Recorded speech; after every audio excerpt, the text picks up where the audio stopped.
Vegan એ ખાલી એક food choice નથી, એક આખી જીવનશૈલી છે. સો તમને કેવી રીતે વિચાર આવ્યો કે ખરેખર આ અવેરનેસ મારે લોકો સુધી પહોંચાડવી પડશે એમ? વિશ્વમાં કેટલા દેશો છે, એની સામે આ હિન્દુ જૈન ધર્મનો દેશ મિલ્ક ઉત્પાદનમાં નંબર 1 અને પશુ માંસના એક્સપોર્ટમાં નંબર 1.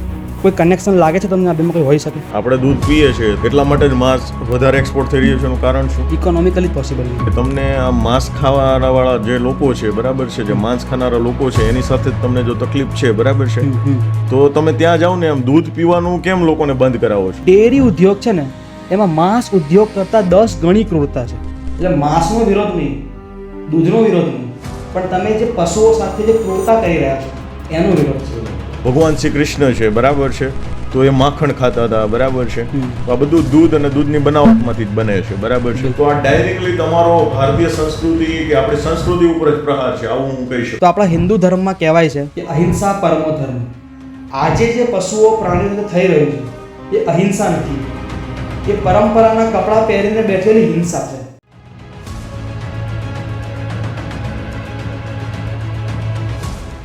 નમસ્કાર મિત્રો, યોગેશ વિરડિયા યુટ્યુબ ચેનલમાં આપ સર્વનું હાર્દિક સ્વાગત છે. અત્યાર સુધીમાં આપણે 95+ કરતાં વધુ પણ પોડકાસ્ટ આપણી ચેનલ ઉપર આપણે મૂકેલા છે, પરંતુ આ જે પોડકાસ્ટ છે એ તમારી આંખોને ખોલી નાખશે. આપને ખુદને એવું થશે કે આપણે આ શું કરી રહ્યા છીએ.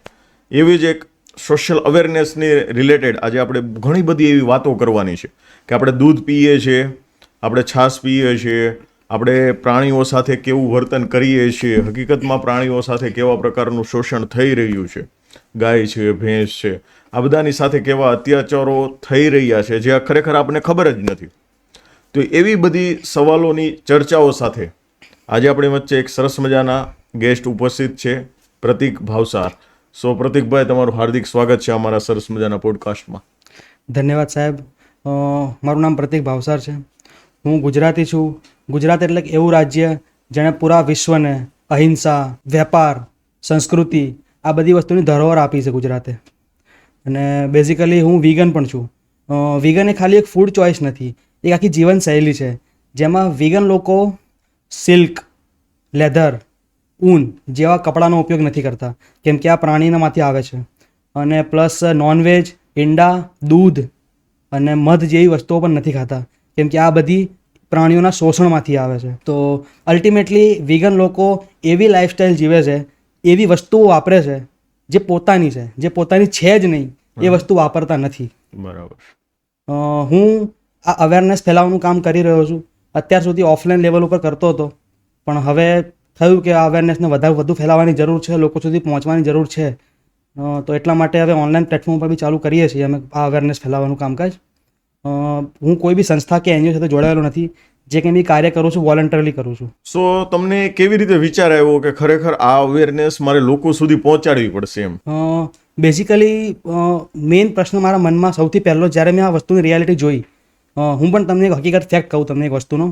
આ ભારત આપણો હિન્દુ અને જૈન પોપ્યુલરિટી વાળો દેશ છે. જે લોકો અહિંસા પ્રેમી છે, પશુઓ સાથે પ્રેમ આદરની ભાવના રાખવાવાળી વસ્તી છે આ બધી.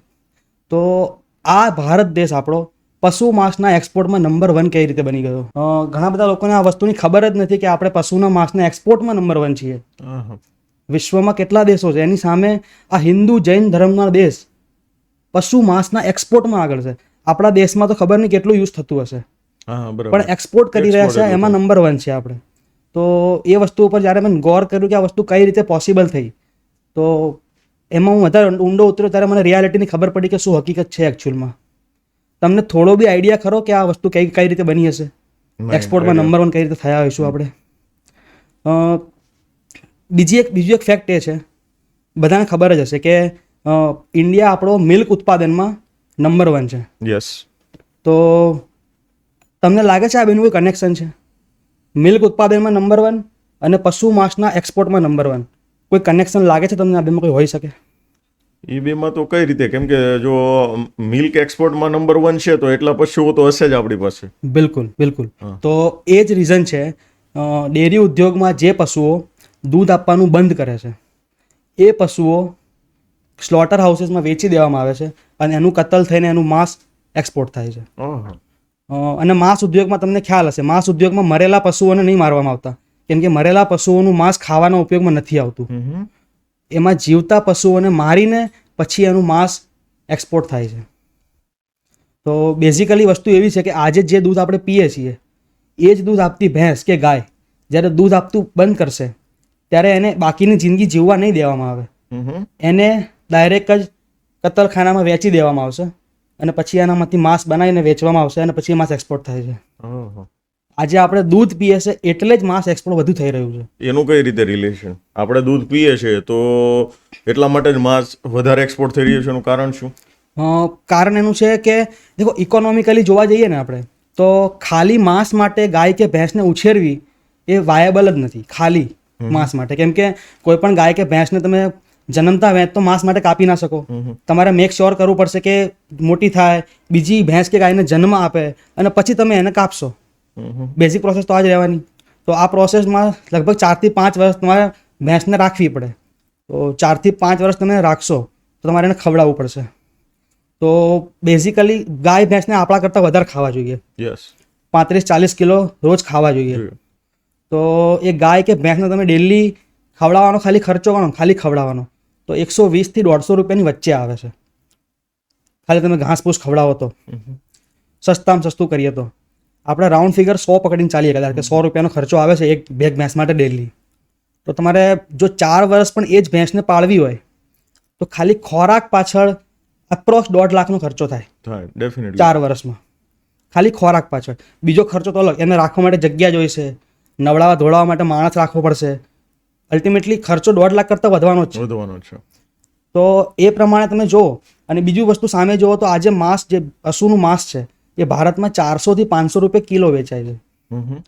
તો હવે તમે મેથ લગાવશો ને તો તમને ખબર પડશે કે જો ખાલી ને ખાલી આપણે માંસ માટે ભેંસને ઉછેરીએ તો એ માંસની કિંમત 4 ગણી થઈ જાય. બરાબર છે. જે આજે 400-500 રૂપિયા કિલો મળે છે એ વસ્તુ 2000 રૂપિયા કિલો મળવા માંડે. એટલે માંસ આજે સસ્તું એટલા માટે જ છે કેમ કે ભેંસને ઉછેરવાનો ખર્ચો એ ડેરી વાળા પૂરો પાડી દે છે અને પછી એ ભેંસ સસ્તા ભાવે કતલખાના વાળાને આપે છે. એટલે તમને કતલખાના વાળા ખાલી ને ખાલી માંસ માટે ભેંસને ના પાડી શકે, જે કામ ડેરી ઉદ્યોગ કરીને આપે છે એ લોકો. બરાબર છે. અને બીજી વસ્તુ આપણે ડેરીની વાત કરીએ તો ડેરીમાં આપણે દૂધ આટલું સસ્તું મળે છે એનું કારણ પણ આ જ છે. કેમ કે ડેરી વાળાને ખબર છે કે જ્યારે આ ગાય કે ભેંસ મને દૂધ આપવાનું બંધ કરશે ત્યારે મારે એને ફર્ધર રાખવાની નથી, ફર્ધર એને ખવડાવવાનું નથી. જેવી દૂધ આપવાનું બંધ કરે તો હું એને કતલખાનામાં વેચી શકીશ. એટલે એનો બી ખર્ચો ડાઉન થયો ત્યાં આગળ, ખવડાવવાનો ખર્ચો એટલા વર્ષનો. કેમ કે ગાય કે ભેંસ 15 થી 20 વર્ષ જીવે પણ આખી જિંદગી તો દૂધ આપવાની નથી.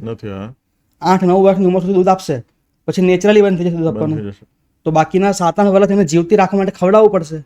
તો એના કરતાં બેસ્ટ કે એ લોકો વેચી દે એને સ્લોટર હાઉસમાં. તો એટલે દૂધ બી સસ્તું છે. તો દૂધ અને માંસ આપણને સસ્તા મળે છે. એનું કારણ એ છે કે ડેરી ઉદ્યોગ અને માંસ ઉદ્યોગ એક સાથે સંકળાયેલો છે. એક જ સિક્કાની બે બાજુ કહી શકાય. તમે એ રીતે સમજો કે બે અલગ અલગ દરવાજા છે. એક બાજુ ડેરી ઉદ્યોગનો દરવાજો છે, એક બાજુ માંસ ઉદ્યોગનો દરવાજો છે. પણ બંને અંદર તમે ઘૂસો ને તો અંદર કતલખાનું જ છે. એટલે માંસ ઉદ્યોગ વગર ડેરી ઉદ્યોગ પોસિબલ નહીં અને ડેરી ઉદ્યોગ વગર માંસ ઉદ્યોગ પોસિબલ નહીં, ઇકોનોમિકલી પોસિબલ નહીં. બરાબર છે. તમે એમ કીધું કે ભાઈ આ ડેરી ઉદ્યોગ ને મીટ ઉદ્યોગ બે એકબીજા સાથે જોડાયેલા છે. મારું કહેવાનું એવું છે કે માની લો કે આપણે હવે દૂધ પીવાનું બંધ કરી દઈએ, બરાબર છે, તો જે લોકોને માંસ વેચવું છે એ લોકો તો એને અલગથી પાળશે, એને મોટા કરશે અને પછી સ્લોટર હાઉસમાં મૂકી અને મીટ એક્સપોર્ટ કરશે. તો આનું કઈ રીતે કનેક્શન તમે સાબિત કરી શકો? મેં તમને એ જ વસ્તુ કીધી કે જો દૂધ ઉદ્યોગ નહીં હોય તો એ જ ગાય ભેંસને ખાલી માંસ માટે પાળવી હશે તો એ લોકોને ખર્ચો મોંઘો પડશે. એ જ માંસ જે આજે 400-500 રૂપિયા કિલો મળે છે એ માંસને 2000 રૂપિયા કિલો વેચવું પડશે. 4 ગણો ભાવ વધી જશે. કેમ કે 3 વર્ષ સુધી એને ખવડાવવાનો ખર્ચો તો લાગશે ને. તમે ઇન્સ્ટન્ટ તો મારીને વેચી નહીં શકવાના એને. તમારે મેક શ્યોર કરવું પડશે કે મોટી થાય, એને પ્રેગ્નેન્ટ કરીને નવો જ્યારે બચ્ચાને જન્મ આપે પછી તમે મારવાના એને. બાકી તો તમારું આગળ સાયકલ ચાલવાની નથી.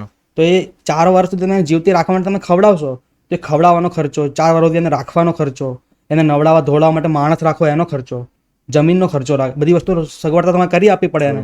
એ બધાનો ખર્ચો તો લાગશે ને. તો અલ્ટિમેટલી એ માંસ તમારે મોંઘું વેચવું પડશે. તો ઇકોનોમિકલી પોસિબલ નહીં આ વસ્તુ. બરાબર છે. ડેરી ઉદ્યોગ છે એટલે માંસ આજે સસ્તું મળી રહ્યું છે લોકોને. બરાબર છે. મતલબ એનું ક્યાંક ને ક્યાંક કારણ ડેરી ઉદ્યોગને આપણે ગણાવી શકીએ. મીટ એક્સપોર્ટનું કારણ ડેરી ઉદ્યોગ છે. હવે પ્રતિકભાઈ, હું તમને ક્વેશ્ચન એ પૂછવા માંગુ છું કે ભાઈ તમને આ માંસ ખાવાવાળા જે લોકો છે બરાબર છે, જે માંસ ખાનારા લોકો છે એની સાથે જ તમને જો તકલીફ છે બરાબર છે, તો તમે ત્યાં જાઓ ને એમ દૂધ પીવાનું કેમ લોકોને બંધ કરાવો છો? મારો કહેવાનો પ્રશ્ન આ છે. હા, મતલબ તમે મેન તમે એવું કહેવા માંગો છો કે માંસથી પ્રોબ્લેમ છે તો મારે કતલખાના બંધ કરાવવા હા, જોઈએ, બતકલ- જે લોકો માંસ ખાઈ રહ્યા છે એ બંધ કરાવવું હા, જોઈએ, એને અલ્ટિમેટલી ગાય કે ભેંસ કપાશે નહીં. કપાશે ને હા. હા, આપણે તો દૂધ પીએ છીએ એનાથી કંઈ થતું નથી. અલ્ટિમેટલી હા. જે થાય છે માંસ ખાવાવાળા થાય છે. તો એકચ્યુઅલમાં તમને વસ્તુ કહી દઉં, તમે શાકાહારી હશો ને, હા તો મતલબ તમે ક્યારેક જોયું બી હશે કે કતલખાનામાં કઈ રીતની ક્રૂરતા થતી હશે, અને કદાચ જોયું નહીં બી હોય તો તમે કલ્પના કરી શકતા હશો Yes. કે ત્યાં કઈ રીતની સિચ્યુએશન હશે. હશે. અને આપણા બધા શાકાહારીને ખબર છે કે મગજમાં એટલીસ્ટ પિક્ચર તો છે કે કતલખાનામાં શું થઈ રહ્યું હશે. Yes. કદાચ કોઈ જોયું નહીં હોય તો બી મગજમાં પિક્ચર તો હશે, કલ્પના તો કરી જશે કે ત્યાં આગળ શું થઈ રહ્યું છે, ત્યાંની ક્રૂરતા આપણને ખબર છે. પણ ડેરી ઉદ્યોગમાં જે ક્રૂરતા થાય છે ને એ આપણે ક્યારેય જોઈ બી નથી, કદાચ ક્યારેક સમજવાનો ટ્રાય પણ નહીં કર્યો. એમાં શેની ક્રૂરતા થાય? ડેરી ઉદ્યોગ છે ને એમાં માંસ ઉદ્યોગ કરતા 10 ગણી ક્રૂરતા છે. ઓહો 10 ગણી. એક્સપ્લેન કરું તમને. સૌથી પહેલા તો તમને ખ્યાલ હશે, ગાય કે ભેંસ એ દૂધ ક્યારે આપે? એ જ્યારે બચ્ચાને જન્મ આપે. બચ્ચાને જન્મ આપે ત્યારે. તો એને બચ્ચાને જન્મ આપવા માટે સૌથી પહેલા એને ગર્ભવતી કરવી પડે. યસ. તો ગર્ભવતી કરવા માટે નેચરલ મેટિંગની કોઈ પ્રોસેસ નથી ડેરી સિસ્ટમમાં. ગવર્મેન્ટ તરફથી એસઓપી છે કે તમારે આર્ટિફિશિયલ ઇન્સેમિનેશન કરવાનું, મતલબ કૃત્રિમ ગર્ભાધાન. હા. હવે કૃત્રિમ ગર્ભાધાનની પ્રોસેસ કઈ રીતની હોય છે? એક મેટલનું રેક બનાવ્યું હોય, એમાં ગાય કે ભેંસને એન્ટર કરવામાં આવે, એના ચારે પગ બાંધી દેવામાં આવે, અને પછી એના પ્રાઇવેટ પાર્ટમાં હાથ ઘુસાડવામાં આવે, અને 2.5-3 ફૂટ લાંબો સળિયો હોય એ એન્ટર થાય, અને પછી લાસ્ટમાં ઇન્જેક્શન દ્વારા સીમન એન્ટર કરવામાં આવે. આ બહુ જ પેઇનફુલ પ્રોસેસ છે. તમે ડિટેલમાં વિડીયો જોયેલો છે યુટ્યુબમાં, તમને આઈડિયા આવી જશે કે કેટલું પેઇનફુલ છે. એ ગાય ખાલી ભેંસ, વિચારો સાંભળવાથી જ પેઇનફુલ લાગે, એમ પછી જોવાની તો હા હા, તો બહુ જ પેઇનફુલ પ્રોસેસ છે. ઇવન સાયન્સ બી માને છે કે આ એકદમ ટ્રેન પ્રોફેશનલ કરતો હોય ને આ વસ્તુ તો બી એ પેઇનફુલ છે ગાય ભેંસ માટે. પણ આપણા ભારતમાં આ વસ્તુ ગામડામાં થઈ રહી છે. જે ગાય ભેંસ પાળે છે લોકો ગામડામાં પાળે, શહેરમાં થતું નથી. અને ગામડામાં ડૉક્ટરો હોય છે પણ આ પ્રોસેસ કરવાવાળા એના એસિસ્ટન્ટ હોય છે બધા, એટલે ટ્રેન પ્રોફેશનલ કરી નહીં રહ્યા. 80-90% કેસીસમાં એસિસ્ટન્ટ કામ કરી રહ્યા છે. ઓહો. એટલે પેઇનફુલ પ્રોસેસ વધારે થઈ જવાની છે ગાય ભેંસ માટે. અને બીજો પ્રોબ્લેમ એ છે કે આર્ટિફિશિયલ ઇન્સેમિનેશનની જે પ્રોસેસ છે એ 100% સક્સેસ બી નહીં હોતો એનો રેટ. 20-30% સક્સેસ રેટ છે એનો. ઓહો, તો કેટલી વખત કરતા હશે? મતલબ 5 વખત તમે કરશો ત્યારે 1 વખત એ પ્રેગ્નેન્ટ થશે. ઓહો. આ પ્રોસેસને તમે ઇમેજિન કરો તો જો માણસ સાથે આ સેમ પ્રોસેસ થતી હોય ને તો આપણે એને રેપ કહીએ છીએ. હા. પણ આ જ રેપ એ ગાય કે ભેંસ જોડે 5 વખત કરવામાં આવે છે, ખાલી એને 1 વખત ગર્ભવતી કરવા માટે, એ પણ ખાલી ને ખાલી આપણે દૂધ જોઈએ છે એટલે. આ એક પ્રોસેસ થઈ. હવે આર્ટિફિશિયલ ઇન્સેમિનેશન થઈ ગયા પછી અમુક મહિના પછી એ બચ્ચાને જન્મ આપશે. હવે બચ્ચાને જન્મ આપે તો 50% ચાન્સીસ છે કે મેલ બચ્ચું જન્મે, અને 50% ચાન્સીસ છે કે ફિમેલ બચ્ચું જન્મે. હવે મેલ બચ્ચું જન્મે તો એનો ડેરી ઉદ્યોગમાં શું ઉપયોગ છે? શું લાગે તમને? કંઈ જ નહીં. ડેરી ઉદ્યોગમાં કોઈ ઉપયોગ નથી, અને હવે તો ખેતીમાં પણ કોઈ ઉપયોગ નથી એનો. કોઈ નથી આનું. કેમ કે હવે તો ટ્રેક્ટરના મશીન્સ આવી ગયા, મશીન થઈ ગયા. તો એ લોકો શું કરતા હશે એનું? એને તો માની લો ને કે સ્લોટર હાઉસ જ છેલ્લે ઓપ્શન હશે. એ જ થાય છે એનું. જો મેલ બચ્ચું જન્મે તો જન્મતા વેત જ અથવા થોડા દિવસો પછી એને કતલખાનામાં મોકલી દેવામાં આવે છે. હવે મેઇનલી જન્મેલું બાળક એરિયું 50-60 કિલોનું હશે, એનાથી વધારે નહીં હોય. તો એનામાંથી એટલું તમને માંસ નહીં મળવાનું, 10-12 કિલો જ માંસ મળશે, વધારે નહીં મળે. પણ એની જે ચામડી છે એમાંથી લેધર બને છે. જે પટ્ટા, પાકીટ, બૂટ, ચપ્પલ લેધરના આવે છે લેધર ના કે એ બધા એમાંથી બને છે. એટલે લેધર ઇન્ડસ્ટ્રી બી કનેક્ટેડ છે આ બધાની જોડે. હવે જે ફિમેલ બચ્ચું જન્મ્યું હોય, કદાચ નર તો ચલો જન્મી તો મરી ગયું, વાર્તા ખતમ એની. પણ જે માદા બચ્ચું જન્મે તો બેઝિકલી જે દૂધ માં આપી રહી છે એ એના માટે હોવાનું. તો આ લોકો એને પણ નહીં પ્રોપર પીવા દેતા. થોડું ઘણું એને પીવા દે, પછી એને ખેંચીને લઈ લે, જેથી કરીને જે વધેલું દૂધ બધું આપણે લઈ શકીએ વેચવા માટે. ટેકનિકલી કોઈ પણ માદા, કોઈ પણ મેમલ હોય, આપણે માણસોમાં બી એ એના છોકરા માટે દૂધ આપે, અને એટલું જ દૂધ આપે જેટલું એના છોકરાને જોઈએ છે. જોઈએ છે. આપણે એ બચ્ચાને ખેંચી લીધું એનો મતલબ કે એને બચ્ચાને હજુ પીવાનું હતું, એ આપણે લઈ લીધું. જે દૂધ આપણે પીએ છીએ એ અલ્ટિમેટલી એના આપણું હકનું છે જ નહીં, એ હક એના ઓલા છોકરાનું છે. અને તમે કોઈ બી વસ્તુ સમજો કે એક માથી એના છોકરાને આ રીતે અલગ કરવામાં આવે તો એ માં બી રડતી હશે, એ છોકરો બી રડતો હશે. ખાલી આપણે ફીલ નહીં કરી શકતા, એ વસ્તુ અલગ છે. બરાબર છે. પણ આ વસ્તુ તો ખોટી જ છે. હમ. અને આ 10-12 મહિના સુધી એના દૂધ નીચોડતા રહેશે, પછી ફરીથી પ્રેગ્નન્ટ કરશે, ફરીથી સેમ પ્રોસેસ રિપીટ. નર બચ્ચું જન્મ્યું તો કતલખાનામાં, માદા જન્મ્યું તો અલગ કરી દેવાનું, એને અલગથી ઘાસપૂસ ખવડાવવામાં આવે જન્મથી જ. એની માનું દૂધ જેમાં એને પોષણ વધારે મળવાનું છે એ એને અપાતું નહીં. પછી એ માદા બચ્ચું જ્યારે 2.5-3 વર્ષનું થઈ જશે, 3.5-4 વર્ષનું, ત્યારે એને પછી એની માની સાયકલમાં પાછું એડ થઈ જશે. સેમ પ્રોસેસ એની જોડે સેમ પ્રોસેસ થશે. એ જ રેપ થવાનો એની જોડે બી. એ જ એના બચ્ચાને જન્મ્યા પછી યા તો કતલખાનામાં યા તો દૂધ હરખું પીવા નહીં મળે, અલગ કરશે. સેમ પ્રોસેસ સાયકલ રિપીટ થતી જશે. જ્યાં સુધી આમ ગાય કે ભેંસ દૂધ આપી શકતી હશે ત્યાં સુધી એને રાખશે.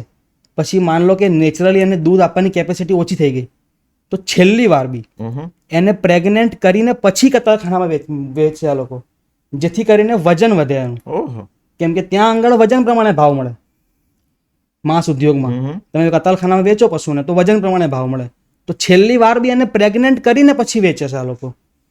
એ હદે ક્રૂરતા છે ડેરી ઉદ્યોગમાં. ફરક એટલો છે કે આપણે જોઈ નહીં શકતા એ વસ્તુ, ક્યારે આપણી સામે આવી જ નથી, મતલબમાં સામે આવી નથી, કેમ કે આ સંતાડીને થઈ રહ્યું છે, આમ થઈ રહ્યું છે. પણ ડેરી ઉદ્યોગમાં 10 ગણી ક્રૂરતા છે માંસ ઉદ્યોગ કરતા. તમે ખાલી ગળું કાપી નાખો કોઈનું તો એટલું દુઃખ નહીં થવાનું એને, પણ આ તમે આખી જિંદગી એને નીચોડી રહ્યા છો, આખી જિંદગી. એ પ્રોબ્લેમ છે ડેરી ઉદ્યોગમાં. એટલે માંસનો વિરોધ નહીં, દૂધનો વિરોધ નહીં, પણ તમે જે પશુઓ સાથે જે ક્રૂરતા કરી રહ્યા છો એનો વિરોધ છે. અને પશુઓ સાથે ક્રૂરતા કર્યા વગર દૂધ, ઈંડા કે માંસ મેળવવું પોસિબલ જ નહીં.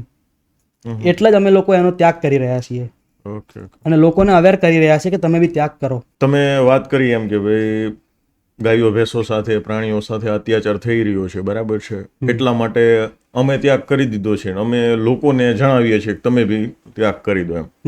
પણ કોઈ બી વ્યક્તિ છે આજે સ્વતંત્ર છે, એને શું ખાવું શું ન ખાવું એ પોતાની પર્સનલ ફ્રીડમ છે, તો આપણે કેમ આવું એને કહી શકીએ? એના માટે એક્ઝામ્પલ તમને આપું કે સ્મોકિંગ પબ્લિક એરિયામાં અલાઉડ કેમ નથી? બીજાને બી નુકસાન કરે.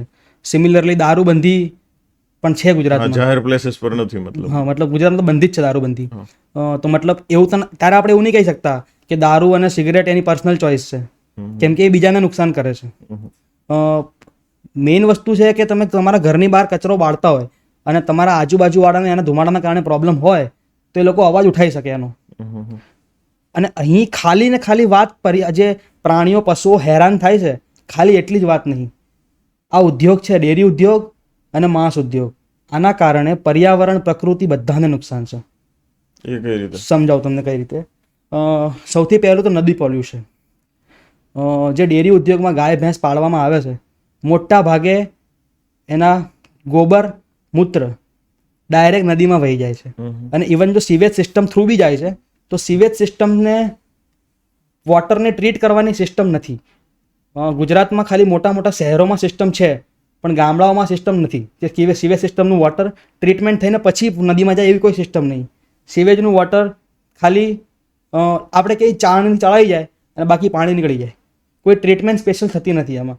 એટલે અને બીજું જે સ્લોટર હાઉસીસ છે એની અંદર જે મીટનો વેસ્ટ છે, મતલબ માંસ વગરનું ચરબીવાળો થઈ ગયો કે લાઈક આંતરડા થઈ ગયા, મગજનો હિસ્સો થઈ ગયો જે કોઈ કામમાં નથી આવવાનો, તો એ બધું બી વેસ્ટ જાય છે નદીમાં.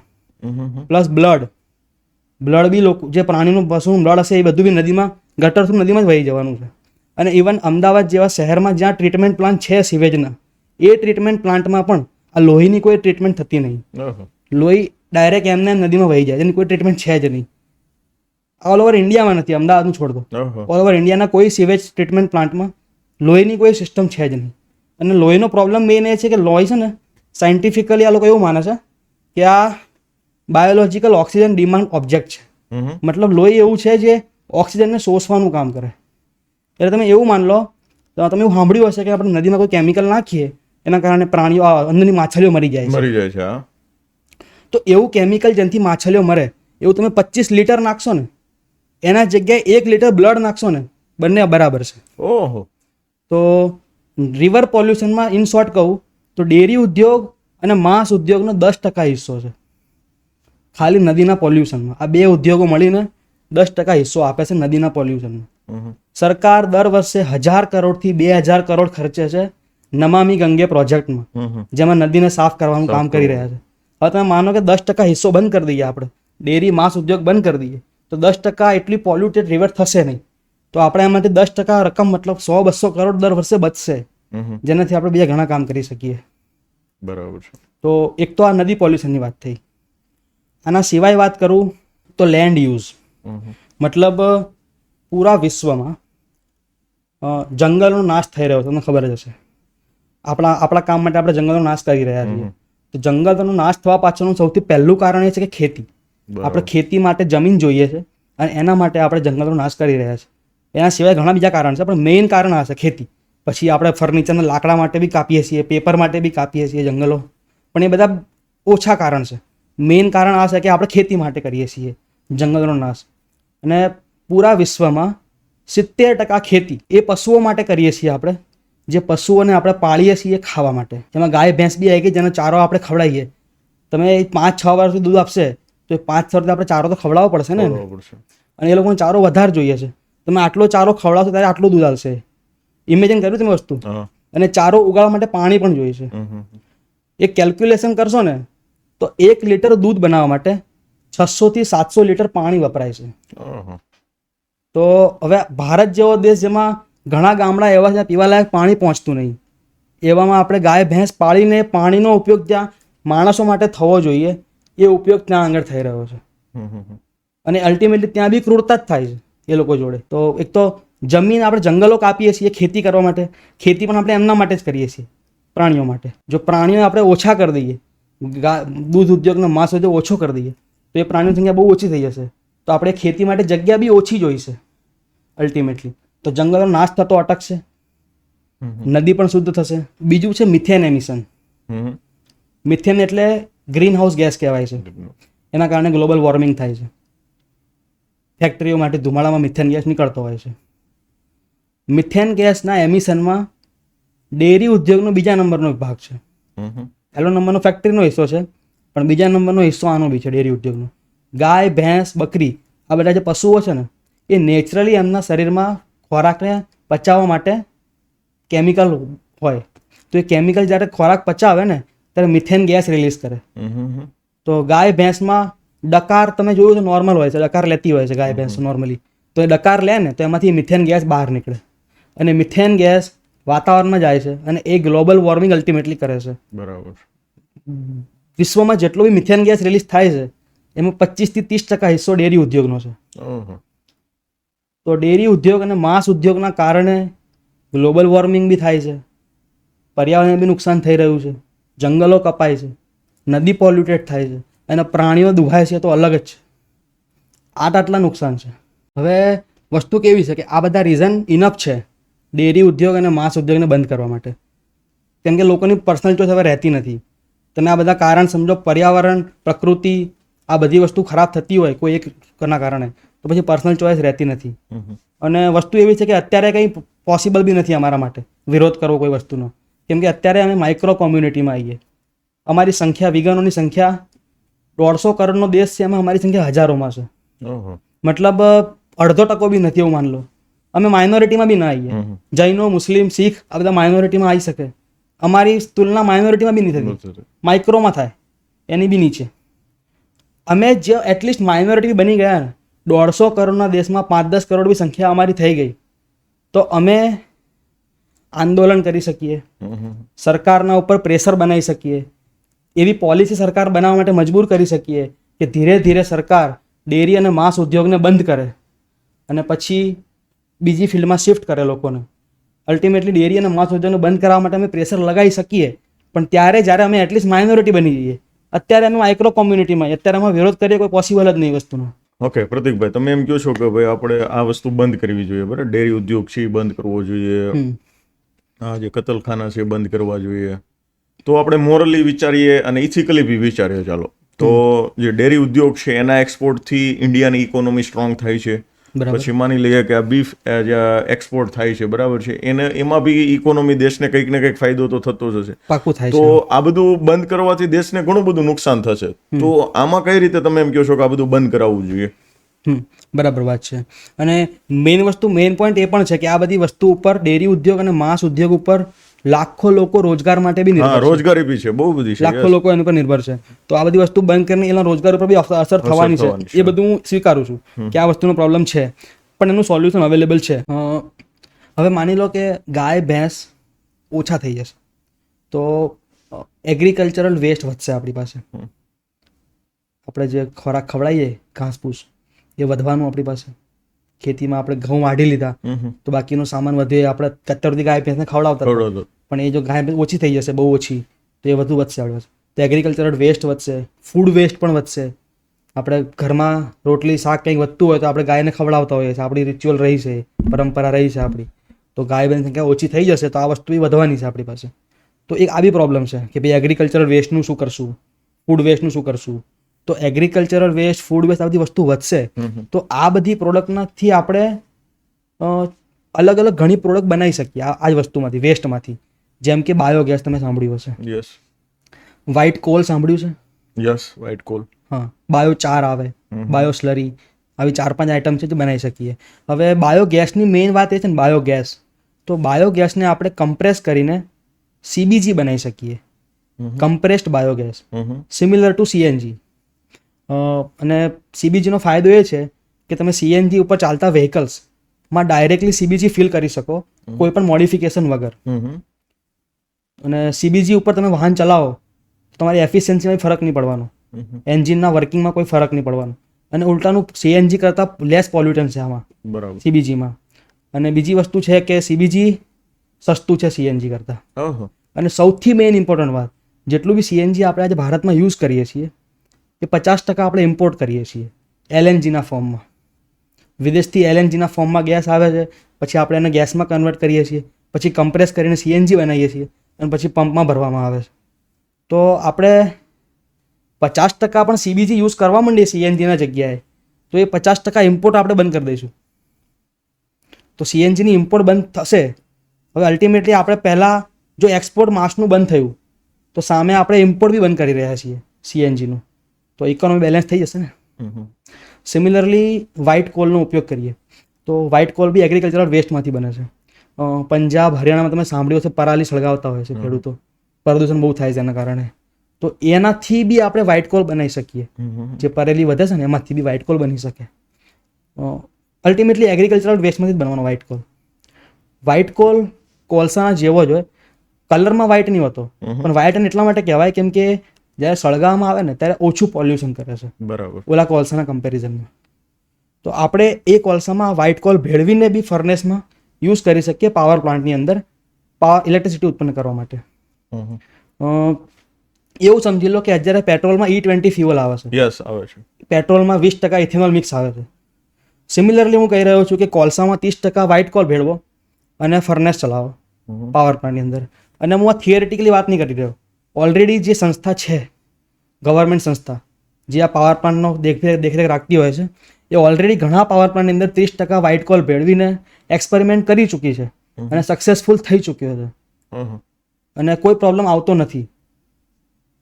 થોડી એફિશિયન્સી ડાઉન થાય. સિમિલર કે આપણે E20 ફ્યુઅલ નાખીએ છીએ ગાડીમાં તો એફિશિયન્સી થોડી ડાઉન થાય છે, પણ અલ્ટિમેટલી પોલ્યુશન ઓછું થાય છે એનાથી. અને આપણે સિમિલરલી કોલ બી આપણે ઇમ્પોર્ટ કરીએ છીએ 40-50% જેટલો, તો એ 30% આપણે વ્હાઇટ કોલ ભેળવી દઈએ અંદર તો એટલું ઇમ્પોર્ટ ઘટી જશે આપણું. અને આપણી ઇકોનોમી જે આપણે એક્સપોર્ટ ઉપર નીપતા હતા એ હવે આપણે ઇમ્પોર્ટ ઓછું કરી દઈશું તો અલ્ટિમેટલી આપણે ઇકોનોમીને બેલેન્સ કરી શકીએ વ્હાઇટ કોલના યુઝથી, બાયોગેસના યુઝથી. અને બાયોચાર, બાયોસ્લરી આ બધા ફર્ટિલાઇઝરમાં વપરાય જે બીજી પ્રોડક્ટ છે. તો કેમિકલ ફર્ટિલાઇઝરનો યુઝ નહીં કરવો પડે આપણે, એ આપણે બહારથી ઇમ્પોર્ટ નહીં કરવો આપણે કેમિકલ.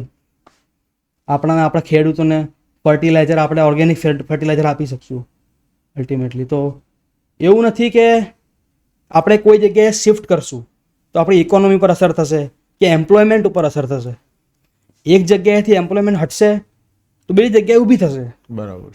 અને મેં તમને વાત કરી બાયોગેસ અને વ્હાઇટ કોલની, તો એમાં આપણે મેસિવ એમ્પ્લોયમેન્ટ જનરેટ કરી શકીએ જો આપણે એનું પ્રોડક્શન ઇન હાઉસ કરી દઈએ ઇન્ડિયામાં. અત્યારે તો છે જ નહીં. આપણે બાયોગેસ ઇમ્પ્લિમેન્ટ કરી દઈએ અને વ્હાઇટ કોલ ઇમ્પ્લિમેન્ટ કરી દઈએ તો મેસિવ એમ્પ્લોયમેન્ટ જનરેટ કરી શકીએ આપણે. અને આ તો એ અલગ એમ્પ્લોયમેન્ટ થઈ. દૂધ બંધ થશે, માંસ બંધ થશે, તો અલ્ટરનેટિવમાં પ્લાન્ટ બેઝ પ્રોડક્ટ પણ તો વધવાની. વધવાની, તો yes. એમાં બી તો એમ્પ્લોયમેન્ટ જનરેટ થશે. તો એમ્પ્લોયમેન્ટ એવું છે નહીં કે એમ્પ્લોયમેન્ટ નાશ થશે. રોજગારી તો આમાં બી મળવાની છે, આપણે ખાલી શિફ્ટ કરવાનું. શિફ્ટ કરવાની. અને બીજી વસ્તુ, મેઇન ઇમ્પોર્ટન્ટ વસ્તુ એ છે કે ઈંડા, દૂધ, માંસ એ આજે જીએસટી ફ્રી છે. એમાં કોઈ જીએસટી લાગતું નહીં. અને પ્લાન્ટ બેઝ પ્રોડક્ટમાં તો જીએસટી લાગે પણ છે. બરાબર. અને બીજું, સરકાર દર વર્ષે સબસિડી પણ આપે છે દૂધ ઉદ્યોગને, માંસ ઉદ્યોગને, ઈંડાવાળા ઉદ્યોગને. સેન્ટ્રલ ગવર્મેન્ટ ખાલી 50,000 કરોડની સબસિડી દર વર્ષે આપે છે. બરાબર. સ્ટેટ ગવર્મેન્ટ તો અલગ જ છે.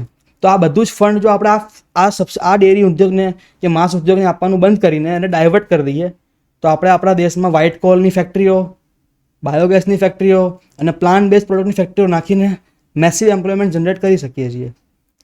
તો ઇકોનોમીમાં પ્રોબ્લેમ આવવાનો જ નહીં.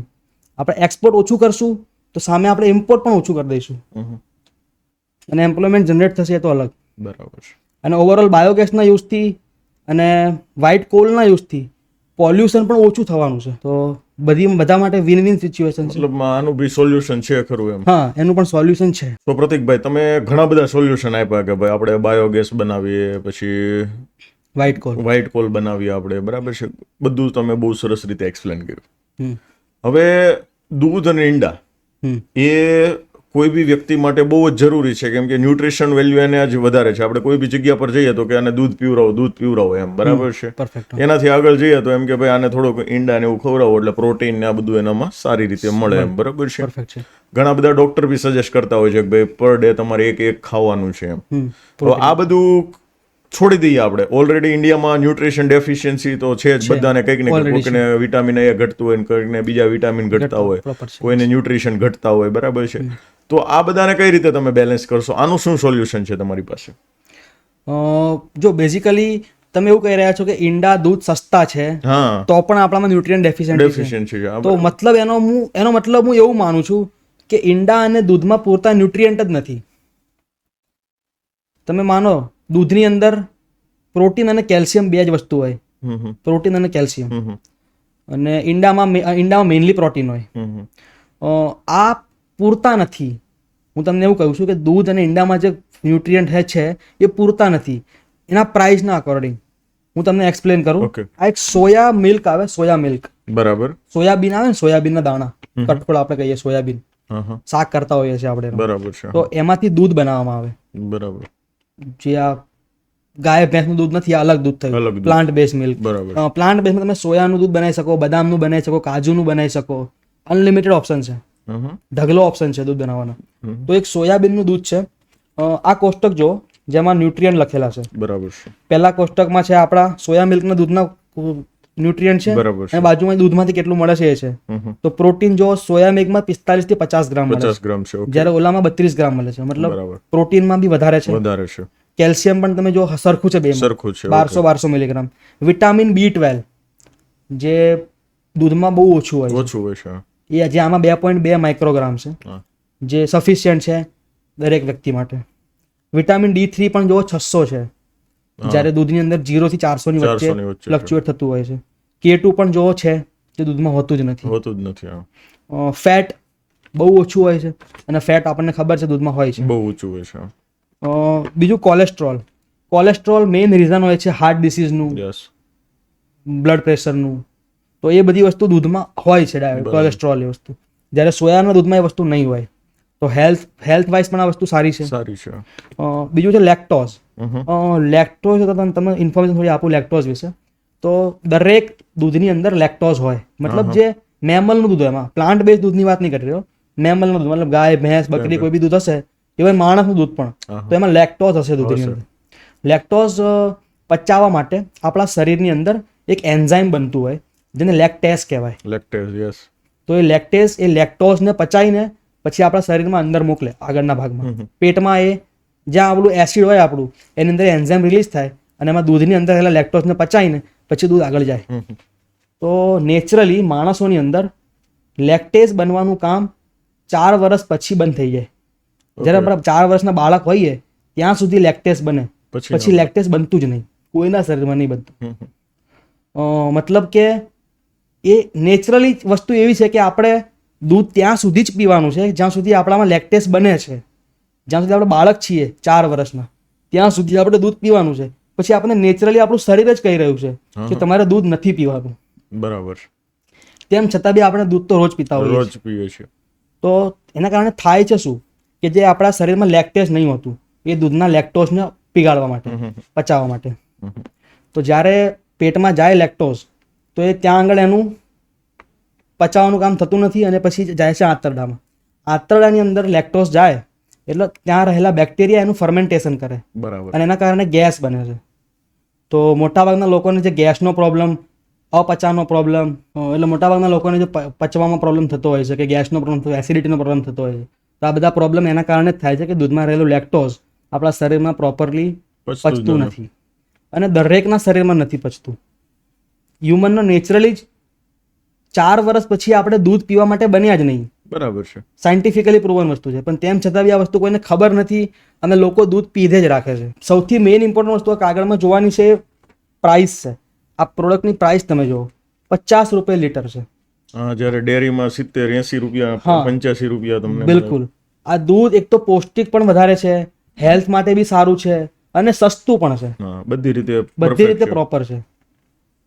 મતલબ હું એવું કહેવા માંગુ છું કે દૂધ, ઈંડા ખાલી આમાં જ પ્રોટીન છે એવું નથી, ખાલી આમાં જ કેલ્શિયમ મળે છે કે ખાલી આમાં જ આપણને ન્યુટ્રિયન્ટ મળે છે એવું નથી. આના કરતા સસ્તા ઓપ્શન પ્લાન્ટ બેઝમાં ઘણા છે, ઢગલો છે. વસ્તુ એ છે કે લોકો એનાથી અવેર નથી. બરાબર. અને મેઇન પ્રોબ્લેમ એ બી છે કે માર્કેટમાં ઇઝીલી અવેલેબલ પણ નથી. ધારો કે મારે આજે વિગન બની જવું હોય તો હું શોધતો ખરીશ, મને મળશે બી નહીં.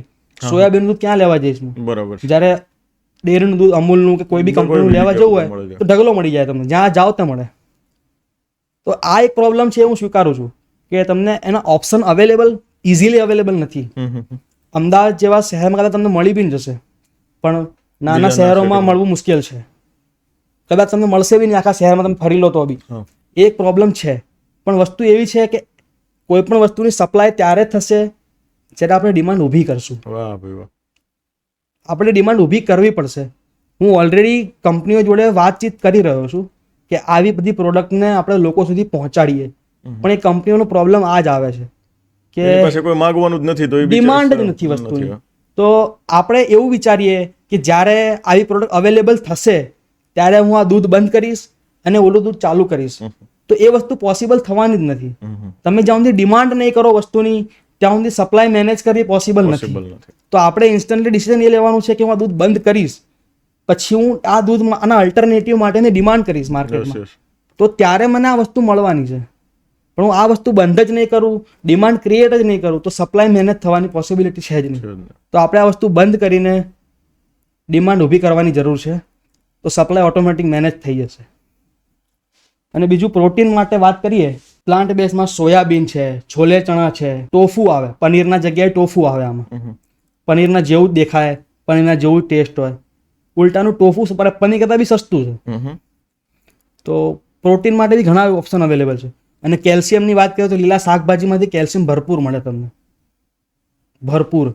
તો એવું છે જ નહીં કે દૂધ અને ઈંડામાં કે માંસમાં જ ખાલી પ્રોટીન પોષક તત્વો મળે છે, એવું નથી.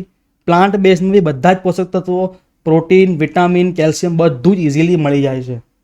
ખાલી એક વસ્તુ છે B12. B12 નહીં મળતું બરાબર શાકભાજીમાંથી. અને B12 ની વાત કરીએ તો B12 તો શાકાહારી લોકોને બી નહીં મળતું. દૂધમાં નહીં હોતું કે ઈંડામાં નહીં હોતું B12. B12 મળે છે મીટમાંથી. પણ મીટમાં બી બેઝિકલી B12 નો વસ્તુ એવી છે કે પ્રાણીઓ નથી બનાવતા, કે પ્રાણીઓના માંસમાં એમ અવેલેબલ નથી હોતું, પણ B12 એકચ્યુઅલી બેક્ટેરિયા બનાવે છે. બરાબર. એ બેક્ટેરિયા, કેમ કે પશુઓ માટીમાં રહે, તો એ માટી થ્રુ એમના શરીરમાં જાય બેક્ટેરિયા, અને એ બેક્ટેરિયા એમના શરીરમાં B12 બનાવે. તો B12 એવું નથી કે માંસમાં અવેલેબલ છે, એ બેક્ટેરિયા બનાવે છે. તો એ B12 આપણે બેક્ટેરિયા બનાવીને, બેક્ટેરિયા બનાવેલું B12 આપણે ડાયરેક્ટલી એઝ અ સપ્લિમેન્ટ લઈ લઈએ ટેબ્લેટના ફોર્મમાં તો પણ ચાલે. બરાબર. જો કે શાકાહારીમાં દરેકમાં B12 ની ઉણપ હોય જ છે. તમે બી શાકાહારી છો, તમારામાં B12 ની ઉણપ હશે જ. દરેક શાકાહારીમાં ઉણપ હોય છે. બહુ મેજર ઇસ્યુ નથી, પણ જો ઇસ્યુ હોય તો B12 ની આપણે ટેબ્લેટ લઈ શકીએ જો B12 નો પ્રોબ્લેમ છે તો. પણ B12 નો પ્રોબ્લેમ એ વેજીટેરિયનનો જ પ્રોબ્લેમ છે, એમાં વીગનનો સ્પેસિફિક પ્રોબ્લેમ નથી. સમજો હું કહેવા માંગુ છું? તો B12 ની ઉણપ થતી હોય તમે ઇન ફોર્મ ઓફ પીલ લઈ શકો. હવે માન લો કે બહુ મેજર વર્ક વિગન તરફ ડાયવર્ટ થઈ જાય, માંસ ઉદ્યોગ બંધ થઈ જાય, તો હવે મેસિવ વર્ક માટે બધાના માટે પિલના ફોર્મમાં લેવું એ સફિશિયન્ટ નથી. તો એના માટેનું સોલ્યુશન એ છે કે આપણે વર્ષો પહેલા જ્યારે આયોડિનની ઉણપ હતી ત્યારે સરકારે મીઠાની અંદર આયોડિન ભેળવીને બધાને, અત્યારે મીઠું આવે છે આયોડિન યુક્ત જ આવે છે, ટોટલી 100% મીઠું. તો સિમિલરલી આપણે B12 સાથે પણ એ વસ્તુ ફ્યુચરમાં કરી શકીએ. જે આપણા ઓઇલ છે, ખાવાના ઓઇલ, તેલ, એ બધાની અંદર B12 મિક્સ કરીને સરકાર સપ્લાય કરી શકે. તો ફ્યુચરમાં આ વસ્તુ પોસિબલ છે જો B12 એક કન્સર્ન હોય તો. તો મતલબ બધા પ્રોબ્લેમનું સોલ્યુશન અવેલેબલ છે. તમે દરેક વસ્તુ મેળવી શકો છો કોઈના પશુ ઉપર, પ્રાણી ઉપર અત્યાચાર કર્યા વગર પણ. તો પછી શા માટે આપણે એ વસ્તુ ચૂઝ ના કરીએ? બરાબર. સો પ્રતિકભાઈ, તમે હમણાં વાત કરી કે ભાઈ આપણી પાસે ઘણા બધા એના સોલ્યુશન અવેલેબલ છે, આપણે પ્લાન્ટ્સમાંથી જ આ બધી વસ્તુ આપણે મેળવી શકીએ છીએ, બરાબર છે. તો ઘણા લોકો એવું કહે છે કે ભાઈ પ્લાન્ટ્સ છે ને એ બી એક જીવ જ છે. હવે તમે એમ કહો છો કે ભાઈ આપણે એક જીવને બચાવવા માટે બીજા જીવને મારીએ છીએ, આ એના જેવી વાત થઈ. તો આમાં કઈ રીતે તમારું લોજિક છે? એ વાત તો એકદમ સાચી કે પ્લાન્ટમાં પણ જીવ હોય છે, વનસ્પતિમાં પણ સજીવ જ છે, એમાં પણ જીવ રહેલો છે. પણ એમાં અને પ્રાણીમાં એક ડિફરન્સ છે. એ ડિફરન્સ છે સેન્ટિયન્ટનો. આપણે અને પ્રાણીઓ સેન્ટિયન્ટ બિઈંગ કહેવાય સાયન્સની ભાષામાં. મતલબ એનો એવો છે કે બ્રેઇન, નર્વસ સિસ્ટમ, ન્યુરોન્સ અને પેઇન રિસેપ્ટર, આ 4 વસ્તુ આપણામાં છે. અને આ 4 વસ્તુ એ વનસ્પતિમાં નથી. વનસ્પતિમાં, બેક્ટેરિયામાં, વાયરસમાં, આ બધા એવા સજીવ છે જેમાં 4 વસ્તુ નથી હોતી. બેઝિકલી એ લોકોને પેઇન, સફરિંગ ફીલ નહીં થતું. એ લોકોને પેઇન નામની વસ્તુની ખબર જ નથી, એવું સમજી લો તમે. કેમ કે મગજ નથી, પેઇન રિસેપ્ટર નથી, તો એ લોકોને પેઇન શું કહેવાય વસ્તુની ખબર જ નથી. તો એમના માટે પેઇન નામની કોઈ વસ્તુ જ નથી, તો પછી એનો મતલબ નહીં બનતો ને સેન્સ. બરાબર છે. પેઇન અને સફરિંગ એનિમલ માટે છે. તમે પ્રાણીને આપણા ગળા ઉપર કોઈ ચાકુ મૂકે તો આપણને ડર લાગશે, ભય થશે. સિમિલરલી એ ચાકુ કોઈ પ્રાણી ઉપર મૂકવામાં તો પ્રાણી પણ ઝટપટશે, કેમ કે એનામાં એ મગજ છે, એ વિચારી શકે છે, કોન્શિયસનેસ છે. પણ એ વસ્તુ પ્લાન્ટ્સમાં નથી. પ્લાન્ટ સજીવ છે પણ એમાં એ વસ્તુ નથી કે પેઇન ફીલ કરી શકે. એટલા માટે એ વસ્તુ અલગ છે. હવે તમે બહુ સરસ મજાની વાત કરી, બરાબર છે. ચાલો, તમારી વાત સાથે હું એગ્રી છું કે આપણે પ્લાન્ટ બેઝ જવું જોઈએ અને એમાંથી આપણે બધા જ જે કંઈ બી સોલ્યુશન છે એ પ્લાન્ટની દિશામાં, ફાર્મિંગની દિશામાં છે જ. હવે માની લો કે આપણે ફાર્મિંગ કરીએ છીએ, બરાબર છે, ત્યારે પણ ઘણા કીડો મકોડા છે એ મરે છે, બરાબર છે. પછી આપણે સ્ટોરેજમાં જઈએ છીએ તો ત્યાં ઉંદર છે કે બીજા જીવજંતુઓ હોય છે, બરાબર છે, ત્યાં એ મૃત્યુ પામે છે. તો અલ્ટિમેટલી એક જગ્યાએથી જીવ બચે છે તો બીજી જગ્યા પર મરે છે. તો આનું લોજિક તો કંઈ સેટ નથી થતું. હવે આ વસ્તુ કેવી છે ખબર? એક એક્ઝામ્પલ તમને આપું. આપણે પહેલા પેટ્રોલ ડીઝલની કાર હતી, એમાંથી હવે દુનિયા શિફ્ટ થઈ રહી છે ઇલેક્ટ્રિક કાર ઉપર. તો થોડું વિચારીએ આપણે, તો ઇલેક્ટ્રિક કાર ચાલે છે બેટરી ઉપર. બેટરીને ચાર્જ કરવા માટે જો ઇલેક્ટ્રિસિટી, અને ઇલેક્ટ્રિસિટી છે એ અલ્ટિમેટલી આપણે જનરેટ જે પાવર પ્લાન્ટમાં કરીએ છીએ એ પાવર પ્લાન્ટ બી તો પોલ્યુશન કરે છે.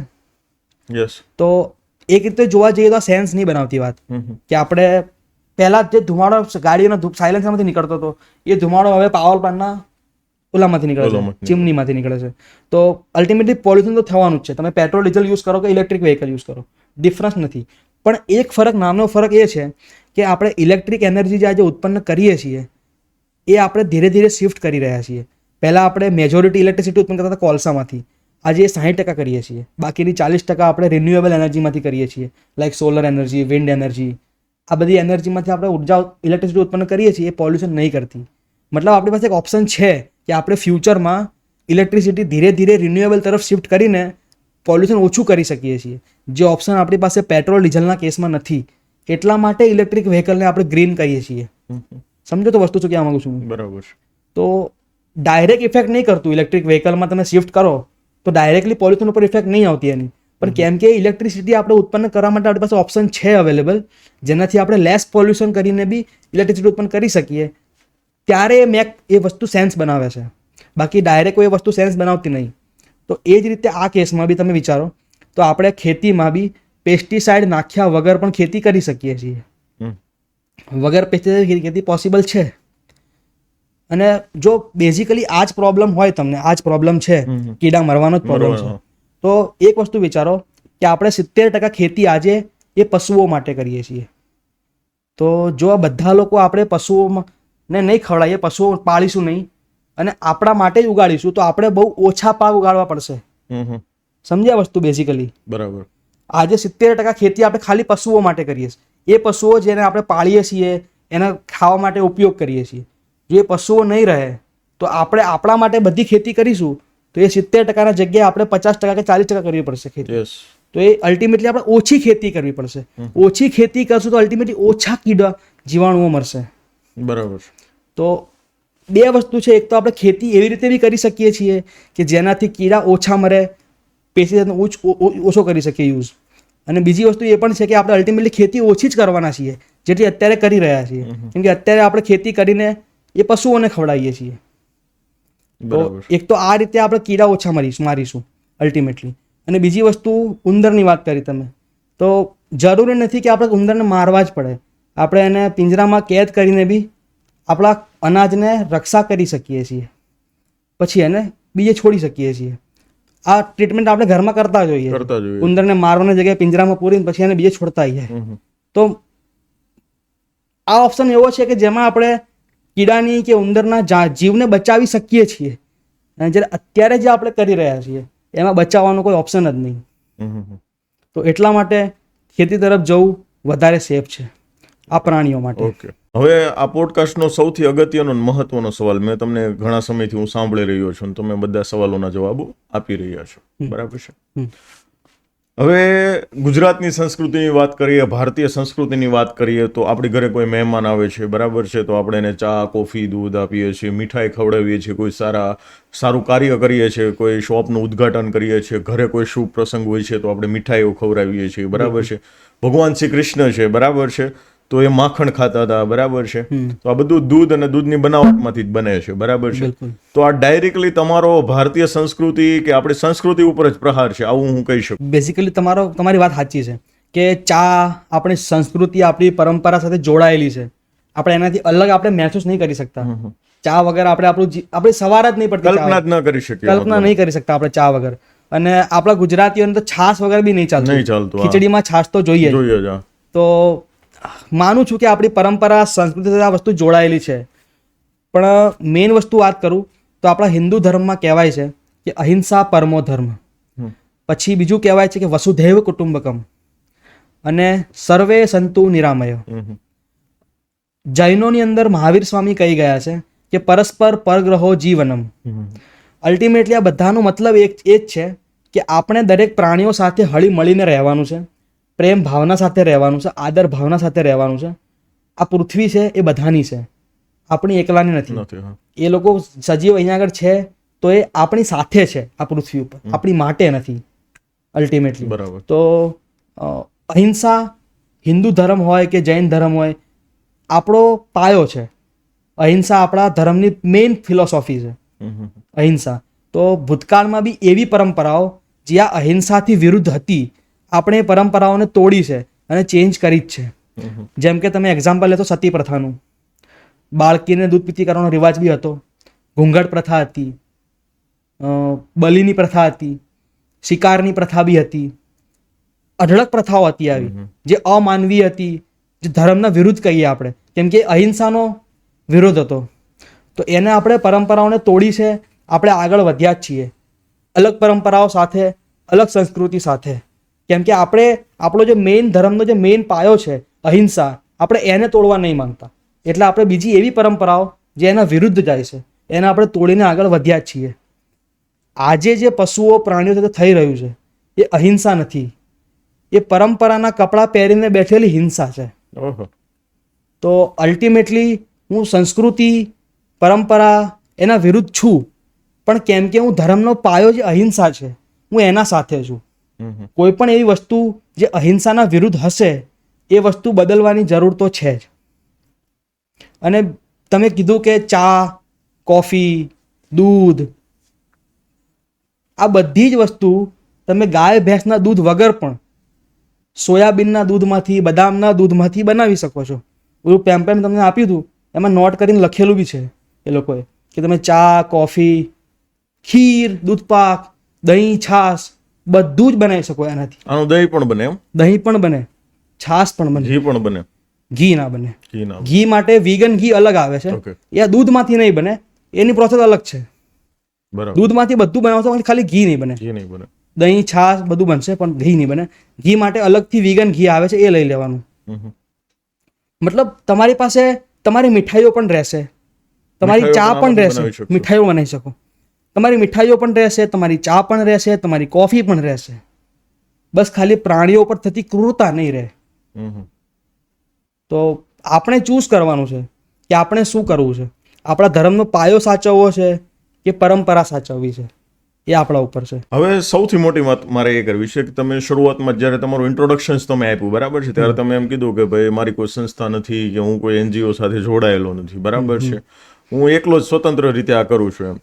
તો તમે આજે એક્ટિવિસ્ટ તમે તરીકે કાર્ય કરી રહ્યા છો, બરાબર છે, તો શા માટે કરી રહ્યા છો? શું ફાયદો થાય છે તમને અને શું મળે છે તમને? આ હું કરી રહ્યો છું કારણ કે હું વિચારું છું કે જો એમની જગ્યાએ હું બંધાયેલો હોઉં, જો હું પુરાયેલો હોઉં અને મારા શરીરનો ઉપયોગ કરવામાં આવતો હોય અને અંતે મને મારી નાખવામાં આવત, તો હું ઈચ્છું કે મારી આઝાદી માટે કોઈ લડે, કોઈ અવાજ ઉઠાવે.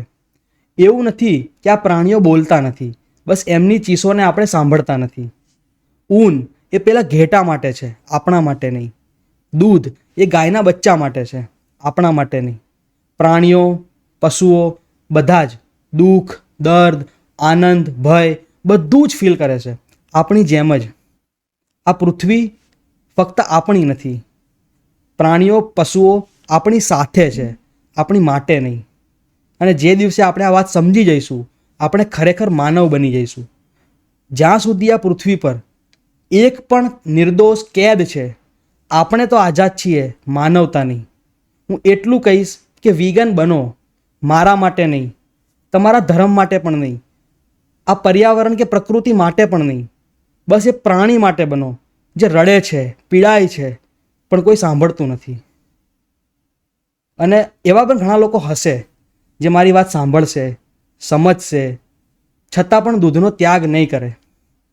તો એવા લોકો માટે હું ફક્ત એટલું કહીશ કે તમે જ્યારે પણ દૂધ જુઓ ત્યારે ફક્ત એટલું વિચારજો કે જે દૂધ તમે જુઓ છો એ કોઈના આંસુ, પીડા કે લોહીથી બનેલું છે. અને એ પછી પણ જો તમે પી શકો તો બિંદાસ પીજો. યોગેશભાઈ, તમે મને ઘણા સવાલ કર્યા. હવે એક સવાલ હું કરવા માંગુ છું. યસ. એક છેલ્લો સવાલ છે મારો. શું તમે વીગન બનશો? વાહ. આજે મને બી વિચાર આવે છે કે ખરેખર બનવું જોઈએ. વિચાર કરવો પડશે આના ઉપર. એક વસ્તુ વિચારો ઓકે. કે તમે એ ગાય કે ભેંસના જગ્યાએ હોવ ઓકે. અને તમારા આઝાદી માટે હું અવાજ ઉઠાવી રહ્યો છું અત્યારે, તો શું તમે એવું અલાઉ કરશો કે સામેવાળો જે તમારી ઉપર અત્યાચાર કરી રહ્યો છે એ એવું કે હું વિચારીશ, યા પછી તમે એવું ફીલ કરશો કે ના, મને 100% આઝાદી જોઈએ છે, વિચારવાની આઝાદી નહીં જોતી મારે? ઓકે. તો 100% તમે એના પક્ષથી વિચારીને મને કહો કે તમને શું લાગે છે, શું કરવું નહીં, જોઈએ? 100% આઝાદી જ જોઈએ છે એમ. 100% આઝાદી જોઈએ છે, Yes. તો પછી તમારે વિચારવાનો ઓપ્શન જ નહીં આવતો તમારા માટે. બરાબર છે. તમારે વીગન બનવું જ પડશે, બનવું જ પડશે. કેમ કે એ આપણા માટેની વાત જ નથી. આ એ પ્રાણીઓ માટેની છે. હમ. એ પ્રાણીઓ જે બોલી નહીં શકતા, હા હા હા. એમના માટે અવાજ આપણે ઉઠાવવાનો છે. ઉઠાવવાનું છે. તો એ પ્રાણી માટે આપણે વીગન બનવાનું છે, આપણા માટે નહીં બનવાનું. હેલ્થ બેનિફિટ છે, અલગ વસ્તુ છે. બરાબર છે. પર્યાવરણનો ફાયદો છે, અલગ વસ્તુ છે. પણ મેઇન ફોકસ પ્રાણીઓ એની ઉપર હોવું માટે, જોઈએ કે પ્રાણીઓ ગાયો માટે, ભેંસો માટે. એ પ્રાણીઓની ઉપર અત્યાચાર આપણા કારણે તો ના જ થવો જોઈએ. So thank you very much પ્રતિકભાઈ. તમે બહુ જ સારી અને એકદમ સચોટ માહિતી આપી. એમ મતલબમાં કે તમે આના ઉપર ઘણું બધું રિસર્ચ કરેલું છે, ઘણો બધો સમય તમે આની પાછળ આપેલો છે. તો અંદાજિત કેટલો સમય તમે આની પાછળ આપેલો છે આ બધું રિસર્ચ કરવામાં, આ બધું અનુભવવામાં, આંકડાકીય માહિતીઓ સાથેનું તમારું રિસર્ચ? રિસર્ચ કર્યો તો મેં 1.5-2 વર્ષ રિસર્ચ કર્યો હતો આની ઉપર. અને એના પછી એક્ટિવિઝમ ચાલુ કર્યું હતું ઓફલાઈન બેઝિસ ઉપર. પછી થોડા ઘણા માણસો મારી સાથે જોડાયા અને મારી સાથે એ બી લોકો એક્ટિવિઝમ કરી રહ્યા છે. તો કોઈ સંસ્થા નહીં બનાવી અમે, પણ અમે ઇન્ડિવિજ્યુઅલી પર્સનલી અમે 4-5 ભાઈબંધો ભેગા થઈને કામ કરી રહ્યા છીએ. એ રીતનું છે. ઓકે. અને બીજું વ્યુઅર્સને થોડુંક કંઈક કહેવા માગું છું કે જો તમને પણ આ વસ્તુ સાંભળ્યા પછી, આ ડેરી ઉદ્યોગની હકીકત જાણ્યા પછી તમને પણ એવો વિચાર આવે કે આપણે વીગન બનવું જોઈએ, તો પછી તમે મારા ઇન્સ્ટાગ્રામમાં DM કરજો. આપણે ભેગા મળીને લોકોને જાગૃત કરવા માટે કંઈક ને કંઈક કામ કરીશું. યસ સાહેબનો ડિસ્ક્રિપ્શનમાં નીચે આપણે ડિટેલમાં લિંક અને બીજું ઘણી જેની ઇન્ફોર્મેશન છે આપણે ત્યાં મૂકીશું. જો તમને એવું લાગે છે કે યસ આ પોડકાસ્ટ છે એને મારા લાઈફમાં કંઈક બદલાવ કર્યો અને મારે પ્રાણીઓ માટે કંઈક વિચારવું છે, તો આ વિડીયોને મેક્સિમમ લોકો સુધી શેર કરો. અને આપણો ટાર્ગેટ છે કે આ વાતને, આ જે પ્રાણીઓ સાથે જે અત્યાચાર થઈ રહ્યા છે અને આપણે અસંખ્ય લોકો સુધી એટલીસ્ટ પહોંચાડવાનું પણ જો માધ્યમ બનીશું તો ડેફિનેટલી આપણે લોકોનો જીવ બચાવી શકીશું. જે આ પ્રાણીઓ છે જે કતલખાને જઈ રહ્યા છે એને પણ આપણે રોકી શકીશું. સો પ્રતિકભાઈ, તમે તમારો બહુમૂલ્ય સમય અમારા વ્યુઅર્સ માટે આપ્યો અને એકદમ સચોટ માહિતી, જબરજસ્ત માહિતી આપી એ બદલ આપનો દિલથી આભાર. Thank you very much. Thank you સાહેબ. થેન્ક યુ સાહેબ.